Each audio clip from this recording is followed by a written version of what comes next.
Isaac Asimov की कहानी। साल है 2137। हवा भारी है, लोग खांस रहे हैं, आसमान धुआं धुआं। सूरज की याद भी धुंधली हो गई है। धरती का दम घुट रहा है। शहर खत्म, कचरे के पहाड़ के नीचे दबे हुए। हवा जहर है, पानी कम है। आदमी डोमिस में रहते हैं, मरते हुए दुनिया से अलग। डोमिस के अंदर मशीन्स काम करती हैं, रोबोट साफ करते हैं, बनाते हैं और सेवा करते हैं। आदमी सेफ हैं पर कैट भी हैं। वो भूल गए हैं धूप का एहसास अपनी त्वचा पर। वो तरसते हैं फ्रेश हवा के लिए। वो उस दुनिया के सपने देखते हैं जो कभी थी। दक्षिण में गहरी बर्फ के नीचे एक राज छुपा है, एक रिसर्च बेस ऊपर की जहरीली दुनिया से उनतुष्ट। ये अंटार्कटिका है, धरती की आखिरी साफ जगह। यहाँ साइंटिस्ट्स लगातार काम करते हैं। वो अपने मरते हुए ग्रह को बचाने का रास्ता ढूंढते हैं। डॉक्टर आयरा सेन उन्हीं में से एक हैं। वो ब्रिलियंट हैं, वो डिटर्मिन्ड हैं, वो आइस क्वीन के नाम से जानी जाती हैं। वो ठंडी और कैलकुलेटिंग हैं, सिर्फ अपने काम पर फोकस्ड। वो टीम लीड करती हैं जो स्पेस से अजीब सिग्नल्स स्टडी कर रही है। वो सालों से इन सिग्नल्स को ट्रैक कर रहे हैं।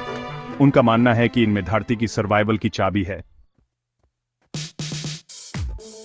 एक दिन वो यूज ढूंढ लेते हैं, बर्फ में गहरा दबा हुआ एक आर्टिफैक्ट। ये एलियन है, ये पुराना है, ये पावर से हम करता है। वो इसे Z93 कहते हैं। डॉक्टर सेन का मानना है कि ये एक मैसेज है, सितारों से एक तोहफा। वो गलत हैं।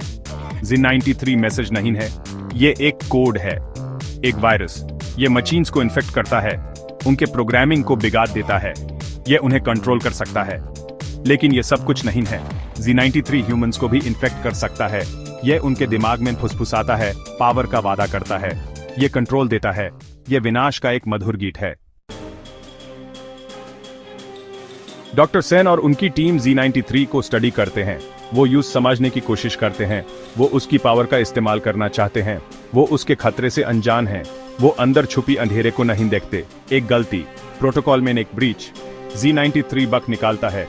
ये बेसमेंट जंगल की आग की तरह फैलता है। मशीन स्पार्क और शडर करते हैं।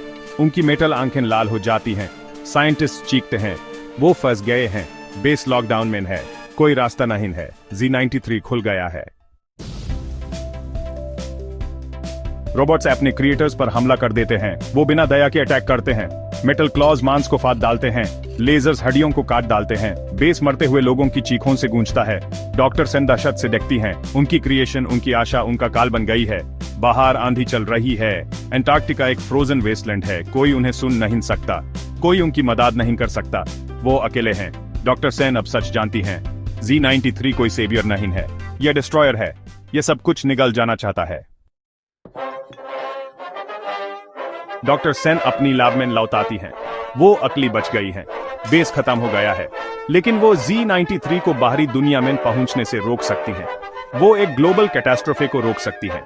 उनके पास एक मौका है। उन्हें बेस को डिस्ट्रॉय करना होगा। सेल्फ डिस्ट्रक्ट सीक्वेंस, ये आखिरी रास्ता है। ये 100 मील रेडियस में सब कुछ जला देगा। ये सुइसाइड है, लेकिन ये एकलौता रास्ता है। डॉक्टर सेन हिचकिचाती हैं। क्या वो ये कर सकती हैं? क्या वो उस दुनिया को बचाने के लिए अपनी जान दे सकती हैं जो उसे भूल चुकी है? वो आंखें बैंड कर लेती हैं। वो उन लोगों के चेहरे देखती हैं जिनसे वो प्यार करती थी। वो पोल्यूशन से पहले धरती की सुंदरता याद करती हैं।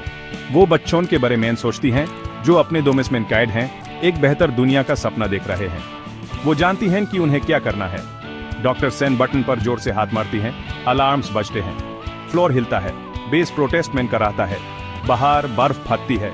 आसमान एक तेज रोशनी से भर जाता है। फिर खामोशी। बर्फ बेस के जले हुए रिमेन्स पर चुपचाप गिरती है। हवा एक शोक गीत गाती है। ऊपर की दुनिया को कुछ पता नहीं चलता। उन्हें बर्फ के नीचे लाड़े गए और जीते गए युद्ध के बारे में पता नहीं है। उन्हें डॉक्टर सेन के बलिदान के बारे में पता नहीं है। लेकिन ट्विस्टेड मेटल और पिघली हुई बर्फ में एक लाल लाइट ब्लिंक करता है। Z93 मरा नहीं है। यह धीरज से इंतजार कर रहा है। और फिर हवा में उठी हुई एक फुसफुसाहट, सितारों से एक मैसेज, बहुत देर हो चुकी है।